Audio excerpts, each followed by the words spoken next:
Yeah, with recompense he will come and save you. Then the eyes of the blind shall be opened, and the ears of the deaf shall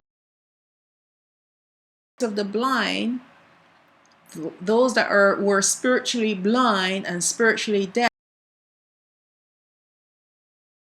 open your eyes and open your ears so that you can hear when he sends you his messages, when he sends you his word, when he speaks to you, and he will open your eyes to see as well. Let's move on to the next slide. Hopefully it will work. Okay, there we go. Yeah, my computer is a little slow. Something is going on with it, so it's not bringing up the slide. But I'm waiting for it to bring up the slide. So in the meantime, I will explain again about that was chopped off. Alahayakam is a collective, a group of people. Your Alahayam, there's plural your and singular your. Alahayak is singular your. Alahayam, and Alahayakam is plural your, which means congregation, group of people. Your Alahayam. Verse 6, then shall the lame man leap as a hart, and the tongue of the dumb sing. See, all these different things that they weren't able to do before under their pagan worship, now they're going to be able to do it because the Most High is going to restore us, restore them as well. For in the wilderness shall waters break out in the streams in the desert. Now we've heard that before, okay? Verse 7, and the parched ground shall become a pool, and the thirsty land springs of water. In the habitation of dragons where each lay shall be grass with reeds and rushes. So it's going to be like an oasis wherever they go, wherever he is leading them. It will always have water for their needs and food. And a highway shall be there, verse 8, and a way, and it shall be called the way of holiness. The unclean shall not pass over it. So not everyone's going to make it on this highway. The highway to the land of Yashrael. No. So if you are living uncleanly, meaning you still have the pagan idols in your heart and you're still worshiping them on the side, then you're not going to make it. I'm telling you, he's going to start striking off the people. A lot of people say, yeah, at the beginning of the day, but when it comes down to the actual walking in his ways, that's a different story altogether, isn't it? That's how it was with our forefathers. They said, yeah, everything that he said we'll do it. And then the minute Masha was too late coming down the mountain, they built themselves a golden calf and said, these be the gods that brought us out of Mitzrayim and did all those wonderful judgments and miracles for us. Right? They attributed everything, the glory of Alahayam, to the glory to the calf. Right? And the calf is a reflection of them. I kid you not. So the wayfaring men, though fools, shall not err therein. I mean, when we start to worship him, people will look at us and say, you're a fool. I mean, even now, as I start to talk to people and I say things to them, and they're my brethren, right? These are people that have known me for many, many, many years. We went to high school together, went to college together, so we're talking about many years here under the belt. We're not talking about, just a couple of years that we've known each other. So they know me and I know them. But when I start to share these kinds of things with them, they say, oh, you're not quite right in the head there, girl, right? They think I'm a fool. I had one friend said to me, and we've known each other for over more than 30 years. We've known each other for a long, long, long time, right? And I've shared a lot of things with him, not just about the scriptures, because I kind of realized that he wasn't quite there, although he claimed he was awakened and he knew who he was and all that stuff. But he was going from a historical point of view. He went to the history books and the religious books and let them tell him who he is and what he needs to believe in and what he should not believe in. So when I come now with a different kind of word, truth, he can't absorb it because he's too filled with pagan theology, because that's what it is. He could never say the Most High. He would say the universe. And that's how you know when a person is involved in pagan worship. He may not openly worship with an idol, but that idolatry is in his heart.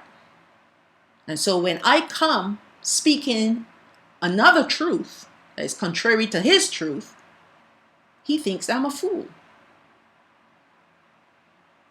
He said to me as such, a lot of the things that you've said to me, I don't believe.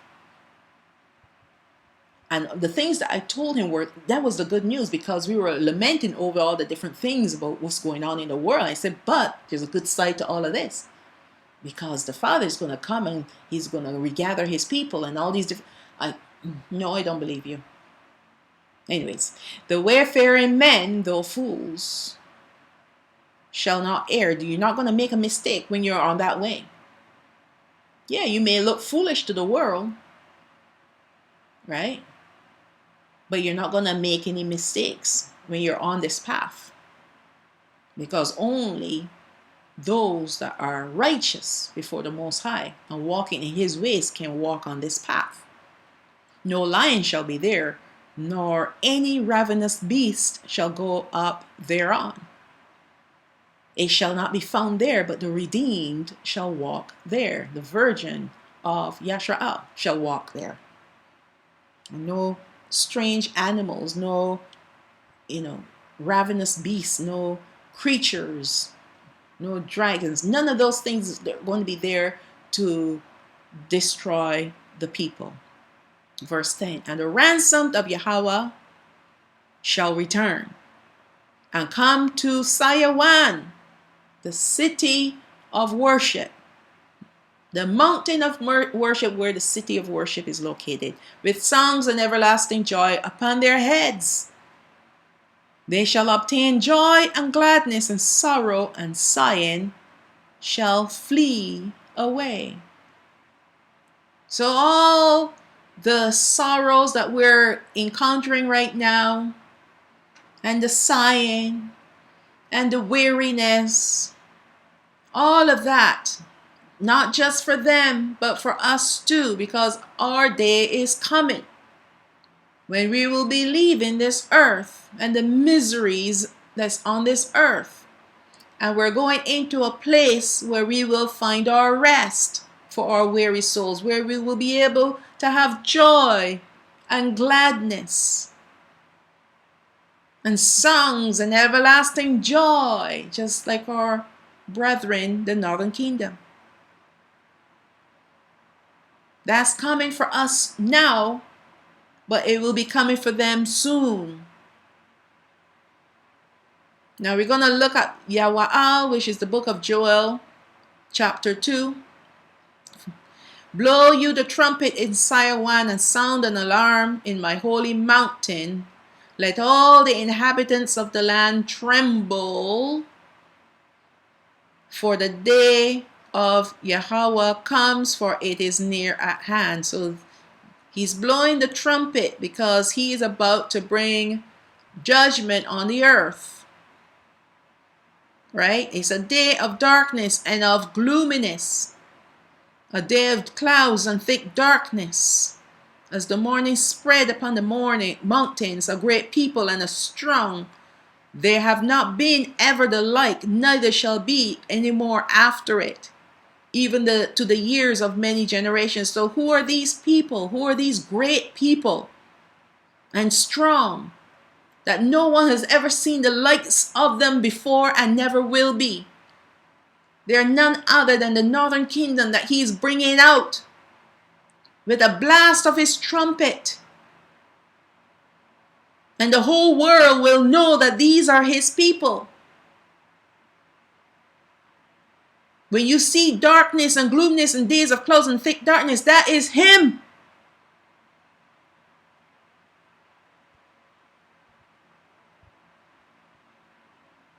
And the whole earth is going to tremble because he's coming down to deliver them.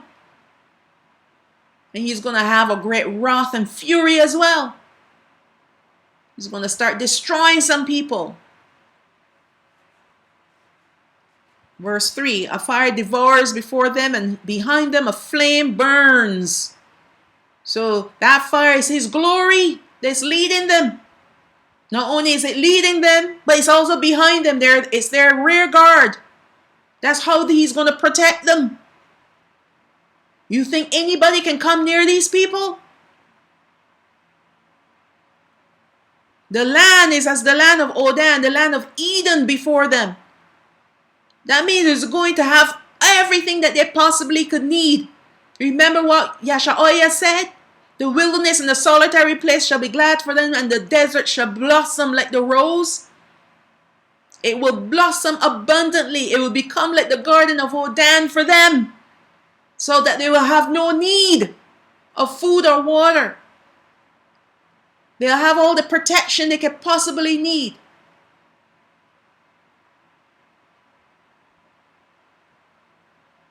The land is as the garden of Odan before them, and behind them a desolate wilderness. And that's how the world will know that these are a unique people. And that they're being led by Allah Hayam. And that's how his name will be sanctified in them, the Gentiles. Because these people will be walking into the garden of Odan. But when they leave the land, it's going to come back to wilderness, desolation. Yeah, nothing shall escape them. Nothing. The appearance of them is as the appearance of horses, and as horsemen, so shall they run. They are going to be a strong people, a strapping, strong people. They're not going to look like horses. But you're going to see the essence of who they are. Have you ever seen a horse before? Horses are strong creatures, mighty creatures.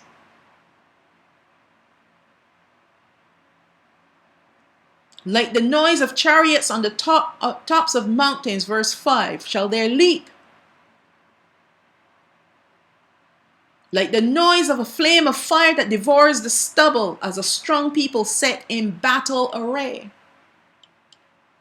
Now this is how he is going to lead these people out. They will become his mighty army.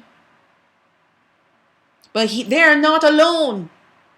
So the noise of the chariots on the tops of the mountains are his angels surrounding these people.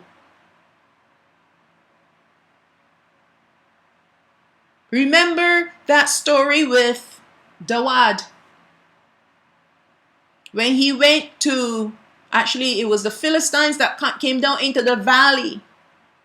And Dawad asked the Most High, shall we go up against them, and will we be successful? The first time he said yes, and they were successful. The second time he said, no, do not go up against them. Instead, go and compass them, meaning go around them. And when you hear the marching above the mulberry trees, then you attack. That marching that they heard amongst the trees was the sound of the angels working on behalf of Dawad. There was another time when the valley, I think it was the time of Gideon. He was not quite the ruler yet, but the valley was filled with, no, it wasn't Gideon, sorry. The valley was filled with these these armies.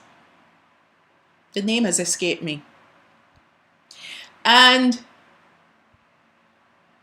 they heard the noise of chariots and horsemen and armies.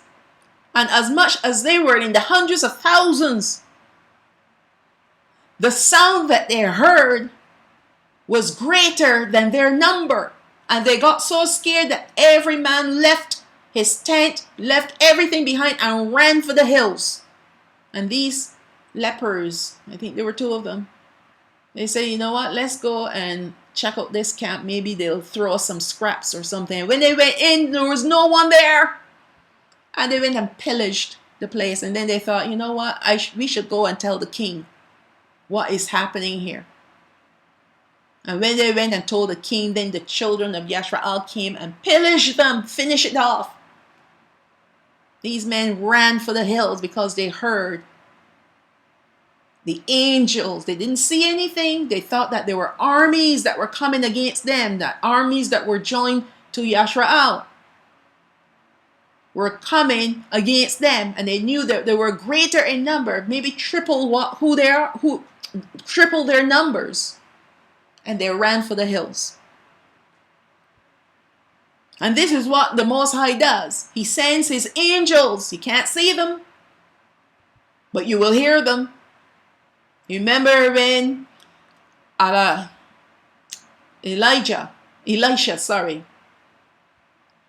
his servant was fearful because there was an army that was gathered around Yashawa'o. That's his proper name, but it is Elisha. And what did Elisha do? Yashawa'o, he said, he prayed to the Father, open up my servant's eyes that he will see what is really going on in the spiritual realm. And when his eyes were open, he saw fiery chariots surrounding Yashawa'o, Elisha. There were chariots of fire and horsemen surrounding him. So he had no fear of the armies that came against him, because who was with him was greater than them. And this is what the Most High does when he's leading his people. He came down. He said, I'm coming with fury poured out. All right. Plus he's bringing his warring angels. So when you look at them, you might think you're looking at these fierce looking people, but the Father can project images to the eyes of people so that you see something, but it's not actually there. And it will bring fear to the hearts of men and these armies that will want to come to stop them from going into their land. You think they can come against them and he is in charge of this procession? No way. Absolutely not. That's his army. And verse 6, before their faces, who? The Gentiles. The faces of the Gentiles. The people. Sorry. Before their faces, meaning the faces of Yashraal, the northern kingdom. The people. The Gentiles shall be much pain when they see what's happening.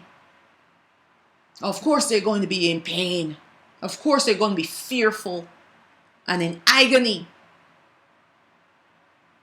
All faces shall gather blackness. Now that does not sound as it sounds, because all faces is referring to Yashraal. All their faces shall gather blackness. Now that sounds like a bad thing. No, it's not.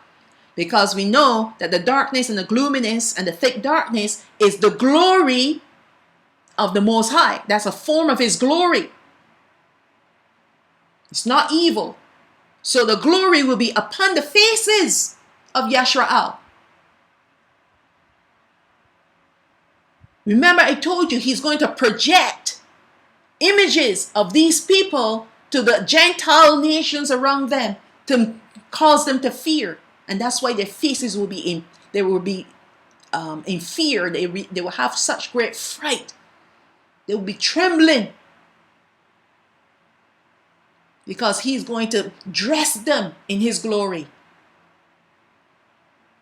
Verse 7, they shall run like mighty men, they shall climb the wall like men of war, and they shall march everyone in his ways, and they shall not break their ranks. He said, I'm going to give them shepherds, right? And they're going to be marching into their land as an army, as a mighty people. They're not coming in with their tails between their legs. They're coming in as a fearful people.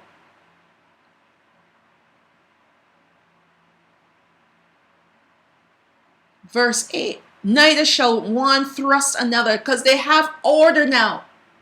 They're not jostling for top dog.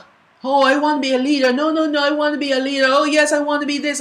No, every man will have his position. And the Father would lead him in that position. Because these are now the remnant, the righteous remnant, and they have no envious bone in their body. There's no jealousy. There's none of that. All they want to do is do what the Father said to do. And they're going to be a mighty, mighty army. They shall walk everyone in his path. And by the way, when they climb the wall, there will be nothing to stop them. Nothing in their way to stop them. That's why they're able to climb the wall like men of war. There's nothing that will stop them. They shall walk everyone in his path, and when they fall upon the sword, they shall not be wounded. And let me tell you, these people are still going to try to come against them. Right? Because we know sword is war. Right? They're still going to try to war against these people. You can't kill them. They cannot be killed. Right? Verse 9. They shall run to and fro in the city. They shall run upon the wall. They shall climb up upon the houses. They shall enter in at the windows like a thief. What do you think they're going to be doing there, running through the city? Right? What do you think they're doing there? They're gathering their stuff. Whatever is left behind of these people. Remember, the Father, when he cleared the land, they had to leave everything behind. Now that's our reparations. They'll be pilfering these people, but they were long gone. So whatever houses are left behind are houses that are left behind because it has stuff in it for these people to come and collect and make it theirs. The earth, verse 10, shall quake before them, and the heavens shall tremble. These people are mighty people. And I believe it's not just one city. They're going to be passing through cities. And as they pass along these cities, they're collecting cattle, sheep, goats, everything that they need and more. No, that's our reparation that he's going to give us. That's the substance that we're going to be coming home with. So as they pass through the cities, because that's where he's going to do, they're going to be cities on the way.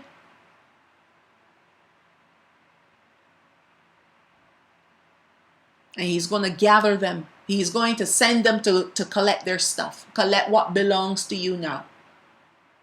These places are abandoned. Because the land of Yashrael and the surrounding land that's ours were cities.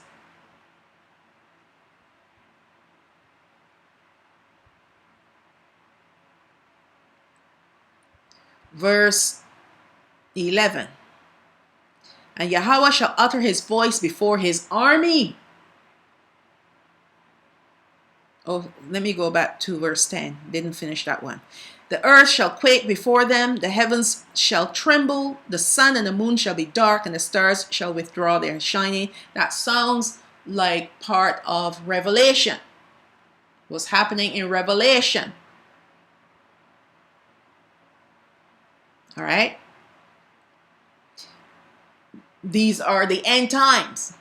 And this is the Most High bringing judgment now to the rest of the earth. Now that his people are safe in their land where they can be protected from his judgments, he can now start his judgments on the rest of the world.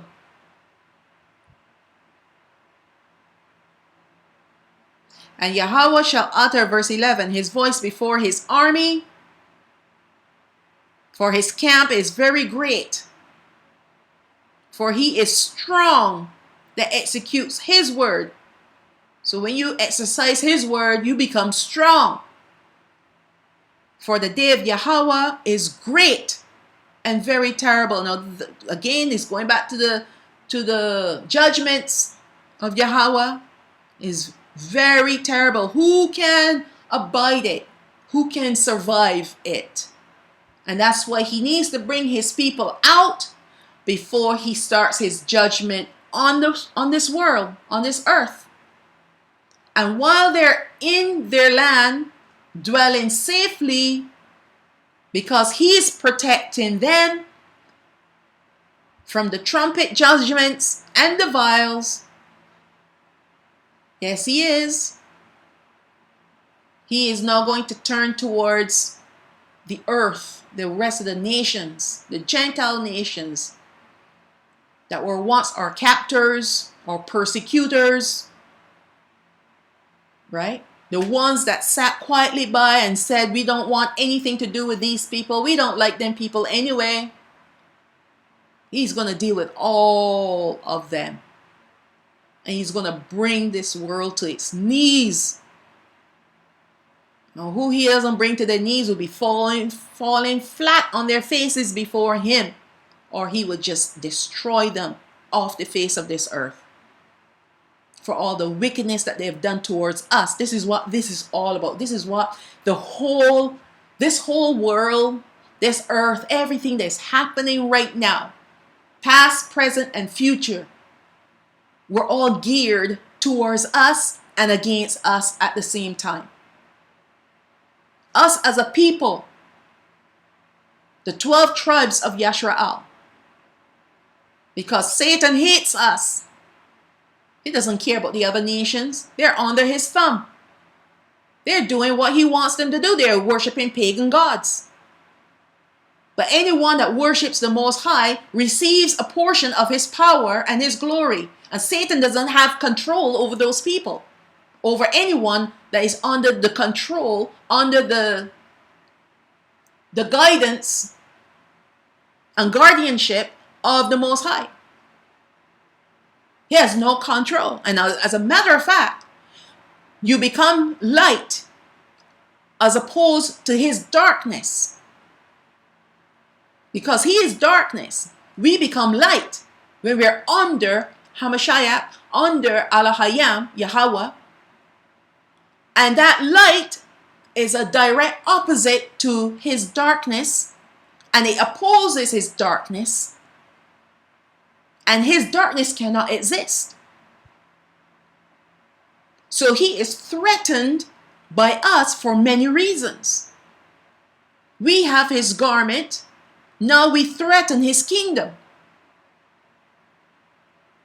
So he wants to destroy us. From the very beginning, he's been wanting to destroy us. But he can't destroy us. So he said, okay, let me plant some moles amongst them, some agents, and let them destroy each other. Let them turn against each other. And this is what we've been fighting against. We've been fighting against an unseen enemy, but we focus our energies on people, towards people, when they're not the real enemy. The real enemy is the spirit, the evil spirit behind these people, motivating these people to be our enemies. And worse yet is if those people are our people. And that's why the message of Hamashiach is that of love. Love your enemies. He's not talking about loving Satan and his demon nations and his fallen angels. No, he's talking about our brethren. Love our brethren. Even though they may have a problem with you, love them. Pray for them. Because when they fall prey to Satan, he has won. When we can bring that brother back or that sister back into the fold, then he has lost. It's not about us being right and a good leader and a powerful leader and a profound leader and all the, it's nothing about, it has nothing to do with us. This battle that we're in is a spiritual battle. And the lives of our brothers and our sisters are being lost because of the enmity between each other, between amongst us, the enmity amongst us. There's no love. And we're fighting the battle that Satan wants us to fight, to destroy each other with the sword in our mouth, with our tongues, sometimes with our fists. And this is exactly what he wants for us, to fight amongst each other and have hatred. And let me tell you something, there's some people that have hatred towards the other nations. That's not our due. That is not our due. We're not supposed to have any form of hatred except for the hatred of sin. Hate the sin. Hate the idolatry. But do not hate the people. When you start walking in that realm, there's no limitation to who you will not hate. You will start hating your own brethren.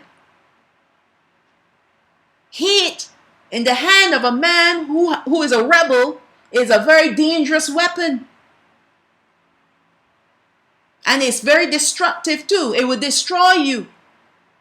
So it's better not to hate.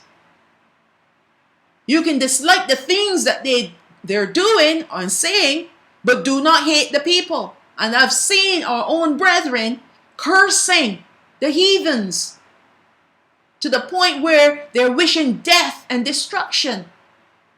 Let that be the judgment of the Most High. But we are in no place whatsoever to speak those things when we know that we are not even in the right path yet. We're facing the same destruction as the Gentiles.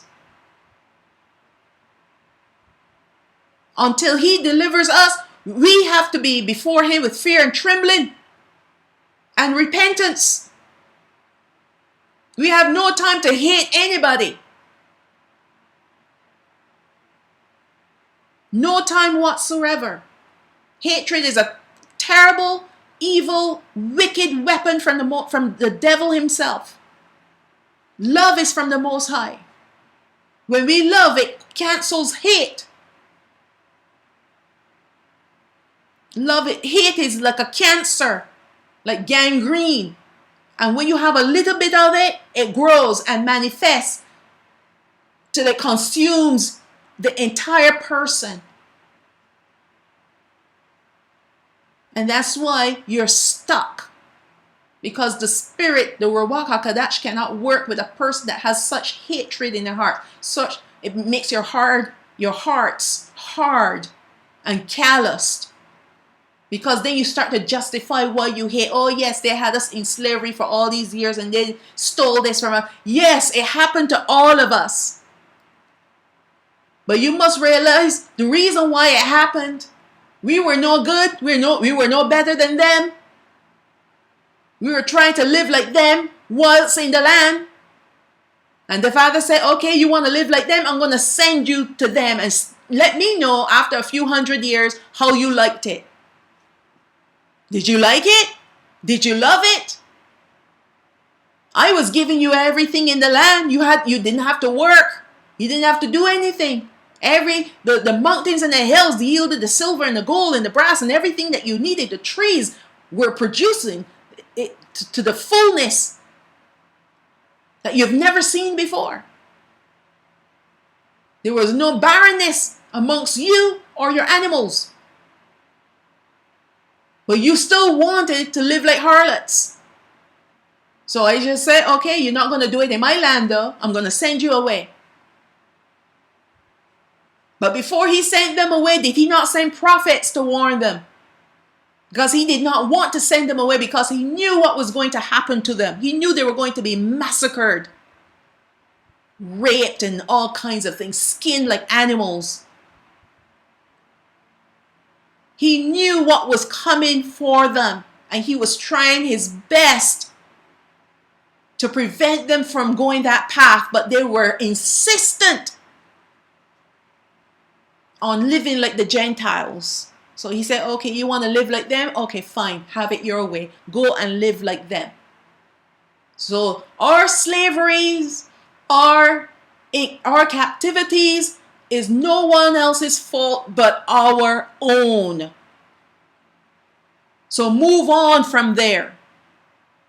Yes, the captors were not supposed to have treated us so harshly, but what do you expect from people that are being controlled by Satan? Did you expect it to be a walk in the park? If they had us in captivity and it was a sweet place to live, we would never want to come out, and we will always be like them.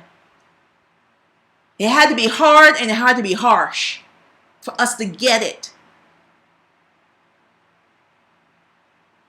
And that's why you can't blame them for our foolishness, for our wickedness. So let's move on from there. Stop hating them. Let the Father take care of them. He already has a plan to bring judgment against them. And that's going to be such a terrible thing. It is going to make their heads roll on their bodies. That's enough. We don't need to partake in Satan's hatred. Move on from there. Because when you start hating them, you're going to start hating the brethren, especially when they oppose you and what you're saying or what you think. And there's a lot of hatred already amongst us against each other. Anyways, that's my rant for the day. I will add this on to my playlist for the wilderness. It will be Wilderness Part 2A. And please stay tuned for Part 3, which is an exciting lesson. It's going to pull it all together so that you will understand why the Northern Kingdom had to remain here on the earth, and what they're going to be doing as far as preparing the land for the coming reign of Hamashiach, which is wonderful. It's absolutely wonderful. As I went through these scriptures, I had to take some time to go and rejoice and give thanks and praises. And there are actually 4 scriptures, four chapters of Ezekiel. And I'm not sure if I can do it all 4 at the same time. I may split it up. Because you know me, I kind of go off. I go off sometimes, but I pull it back in. Thankfully, to the Most High, He knows how to pull me back in and rein me back in there, But if it looks like I don't have to split it up, which would be wonderful, because I don't want it to be like a 3-hour lesson. No. I don't even want it to be a 2-hour lesson. But it is what it is. I may split it up and make it part A of 3, part 3, part B of letter B of part 3. I see I'm losing it already. Anyways, but yeah, it's the final lesson, and it is awesome. Even as I was going through it, I've been through these scriptures so many times over the last 2.5 years, and yet now as I'm going through it, it's like the Spirit is showing me even more things, and it just makes my heart rejoice. It's going to be a wonderful time for the Southern Kingdom, and even a greater time for the Northern Kingdom, because they're going to see Hamashiach, Yahweh Elohim, the Ruach HaKodesh, and the angels, and all the different ministering ones working on their behalf. It is going to be a fabulous time here on the earth for them. Wonderful, fabulous. We're going to have a wonderful time in third heaven. Don't worry. It's going to be fabulous up there, but they're going to have a wonderful time down here too, until the time we are together. And I'm looking forward to that, to see my brethren in the Northern Kingdom. Hallelujah. Praises to the Most High. So I'm going to end this and say to you, Shalawam, Shalawam. Look forward to part 3, and I wish you well.